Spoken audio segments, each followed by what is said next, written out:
ജഗൻ മാതസ്തവ ചരണസേവാ എന്ന രചിത നവാദത്തം ദേവി ദ്രവിണമപി ഭൂയസ്തവമയ തഥാപി സ്ത്വം സ്നേഹം മയി നിരുപമം യത് പ്രകൃഷേ കുപുത്രോ ജായേത ക്വചിദപി കുമാതാന ഭവതി. അമ്മേ, ഞാൻ നിൻ്റെ ചരണസേവയൊന്നും ചെയ്തിട്ടില്ല.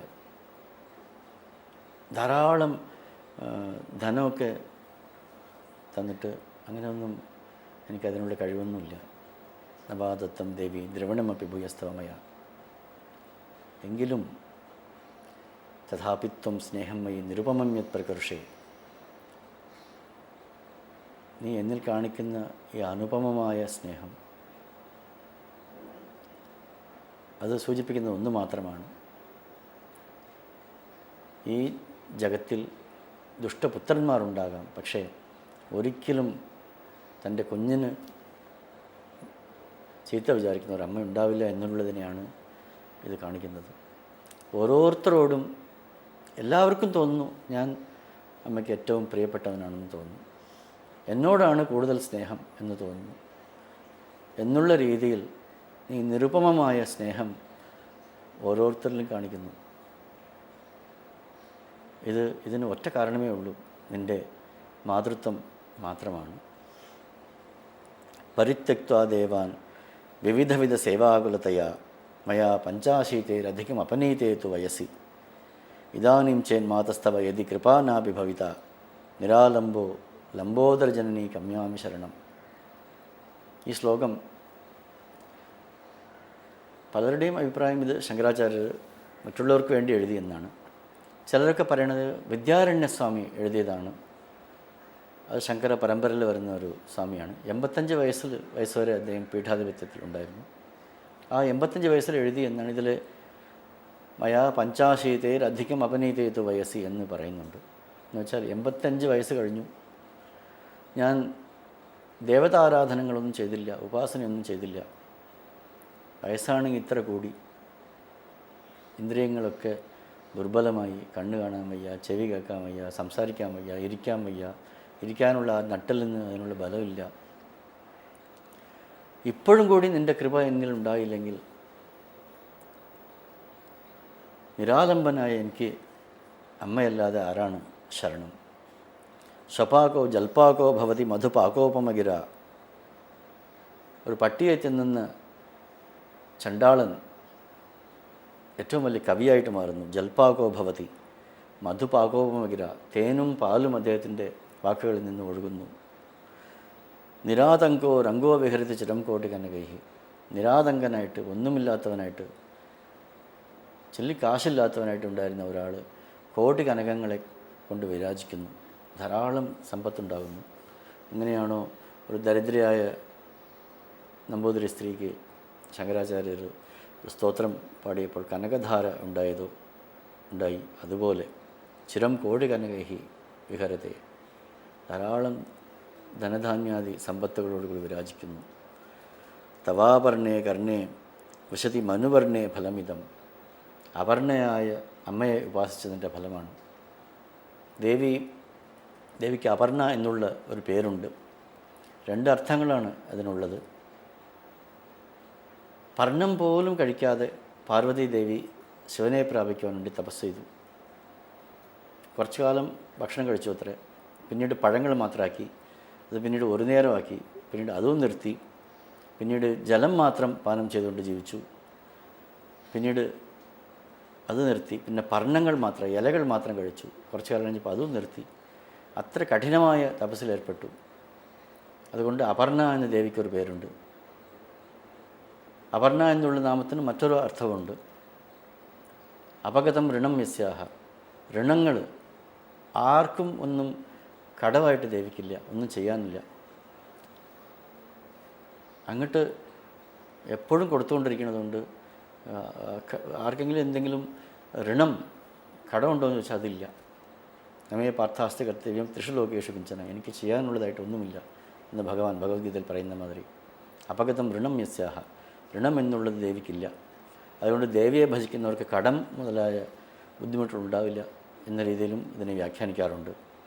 തവാപർണേ കർണേ വിശതി മനുവർണ്ണേ ഫലമിതം ജനക്കോ ജാനീതേ ജനനി ജപനീയം ജപവിധൗ എന്ന് ദേവിയെ സ്തുതിക്കുന്നു. ചിതാഭസ്മാലേപോ ഗരളമശനം ദിക്പട്ടധര. സാക്ഷാത് പരമേശ്വരനെയാണ് ഇവിടെ വർണ്ണിക്കുന്നത്. ശ്മശാനത്തുള്ള ചിതാഭസ്മത്തെ എടുത്തിട്ട് മേലൊക്കെ പൂശിയിരിക്കുന്നു. ഗരളമശനം, ഭക്ഷണം കഴിച്ചതോ വിഷമാണ് കഴിച്ചത്. കണ്ഠത്തിലത് കുടുങ്ങി. ജടാധാരി, മുടിവെട്ടൽ, മുടി അലങ്കരിക്കൽ അങ്ങനെയൊന്നുമില്ല. ജട പിടിച്ച് ജടാധാരിയായിട്ട്. ഭുജകപഥികാരി പശുപതി, കൂടെ നിൽക്കുന്നത് കാള മുതലായ ജീവജാലങ്ങളാണ്. കഴുത്തിൽ ആഭരണമായിട്ടുള്ളത് പാമ്പ് മുതലായവയാണ്. കപാലി ഭൂതേശി, കയ്യിൽ കപാലം വച്ചിരിക്കുന്നു. പക്ഷേ ഇങ്ങനെയൊക്കെ ആണെങ്കിലും അദ്ദേഹമാണ് ജഗദീശ പദവിയെ പ്രാപിച്ചത്. അതിന് ഒറ്റ കാരണമേ ഉള്ളൂ. ജഗന്മാതാവായ നിൻ്റെ ഭർത്താവായതാണ്.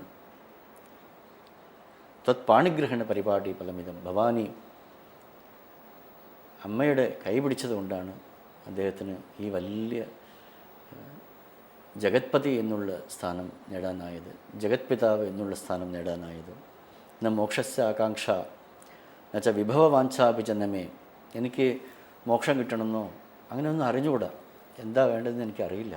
എന്നാൽ വിഭവവാഞ്ചാഭിജനമേ, ഈ ലോകത്ത് തന്നെ സുഖമായിട്ട് ജീവിക്കണം എന്നുള്ള ബോധം പോലും ഇല്ല. എന്നാൽ വിജ്ഞാനാപേക്ഷ, എല്ലാം അറിയുന്ന ആ പരമഹംസ പദത്തെ നേടണമെന്ന് എനിക്ക് വിജ്ഞാനം നേടണമെന്ന് ആഗ്രഹമില്ല. ശശിമുഖി സുഖേച്ഛാഭിജന പുനഃ, സുഖേച്ഛയുമില്ല.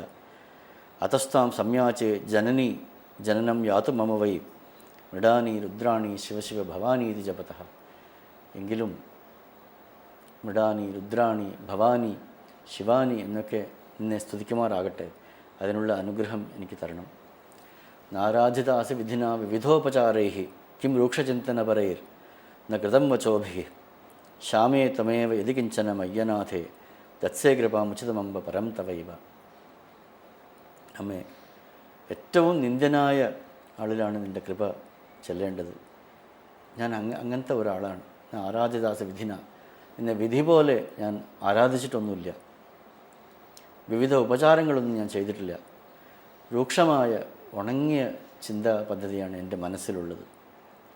എങ്കിലും ഈ അനാഥനെ നീ ഒരിക്കലും കൈവെടിയരുത്. നിൻ്റെ ഉചിതമായ ഒരു മാതാവിന് സഹജമായ അനുഗ്രഹം എനിക്ക് നീ നൽകിയാലും. അപത്സുമഗ്നസ്മരണം തദീയം കരോമി ദുർഗേ കരുണാർണവേശി നൈതത് ഷഠത്വം മമ ഭാവയേതാ ക്ഷുധാ തൃഷാർത്ഥ ജനനീം സ്മരന്തി. അമ്മേ, ഞാൻ ആപത്തുകളിൽ മുങ്ങിയവനായിട്ട് നിന്നെ വിളിക്കുന്നു. ഹേ കരുണാർണവേശി, ഹേ കരുണ മാത്രമായവളെ, ഇത് എൻ്റെ തെറ്റായിട്ട് വിചാരിക്കരുത്. ഷഠത്വം, ഞാനൊരു മൂഢനാണെന്ന് നീ ധരിക്കരുത്. വിശക്കുമ്പോഴും ദാഹിക്കുമ്പോഴല്ലേ ഒരു കുഞ്ഞ് അമ്മയെ സ്മരിക്കുകയുള്ളൂ. അതുകൊണ്ട് ഞാൻ ഈ ബുദ്ധിമുട്ടായ സമയത്ത് എന്നെ വിളിക്കുന്നത് ഒരു തെറ്റായിട്ട് നീ കാണരുത്. എന്നെ ഒരു ഷഠനായിട്ട് നീ ധരിക്കരുത്. ജഗദംബ വിചിത്രമത്രയും, ഇതിലെന്താണ് വൈചിത്ര്യം? ഇതിലെന്താ ഒരു തെറ്റുള്ളത്? പരിപൂർണ കരുണാസ്തി ജന്മയി, നിൻ്റെ പരിപൂർണമായ കാരുണ്യം എങ്കിൽ ഉണ്ടെങ്കിലും അപരാധ പരമ്പരാവതം, എത്ര തെറ്റുള്ളവനാണെങ്കിലും നഹി മാതാ സമുപേക്ഷതേ സുതം, ഒരമ്മ തൻ്റെ കുഞ്ഞിനെ ഉപേക്ഷിക്കുന്നില്ല. അതുകൊണ്ട് ഈ നിന്ദ്യനായ എന്നെ നീ ഒരിക്കലും ഉപേക്ഷിക്കരുത്. മത്സമ പാതകീ നാസ്തി, എന്നെപ്പോലത്തെ ഒരു പാതകൻ ഒരിക്കലും ഉണ്ടാവില്ല. പാപഗ്നി ത്വത്സമാനഹി, പാവനിയായവൾ നിന്നെപ്പോലെ ആരുമില്ല. ഏതജ്ഞാത്ത മഹാദേവി, ഇങ്ങനെ അറിഞ്ഞുകൊണ്ട് പോകും. ഹേ മഹാദേവി, യഥായോഗ്യം തഥാകുരു, നിൻ്റെ ഉചിതം പോലെ ഇഷ്ടം പോലെ ചെയ്തോളൂ എന്ന് ജഗദംബയെ ശങ്കരാചാര്യർ സ്തുതിക്കുന്നു. ഇങ്ങനെ വേണം, ഇതുപോലത്തെ പ്രാർത്ഥനകളാവണം നമ്മുടെ മനസ്സിൽ ഉണ്ടാകേണ്ടത്. ജഗന്മാതാവിൻ്റെ ഒരു സ്വഭാവ വൈശിഷ്ട്യം ഈ സ്തോത്രത്തിൽ എങ്ങനെയാണ് ജഗന്മാതാവിനെ നമ്മൾ ആരാധിക്കേണ്ടതെന്ന് നമുക്കിതിൽ സ്പഷ്ടമായിട്ട് കാണാം. വളരെ മഹത്തായ ശ്രീ ലളിതാ സഹസ്രനാമ സ്തോത്രത്തിൻ്റെ നാമങ്ങളുടെ വിശദീകരണമാണ് നമ്മളിപ്പോൾ കേട്ടുകൊണ്ടിരിക്കുന്നത്. ഓരോ നാമങ്ങളുടെയും വിശദ വിവരങ്ങളാണ് നമ്മളിപ്പോൾ ശ്രവിക്കുന്നത്. ഇതിൻ്റെ കൂടുതൽ വിവരങ്ങൾ അടുത്ത ദിവസങ്ങളിൽ കേൾക്കാം.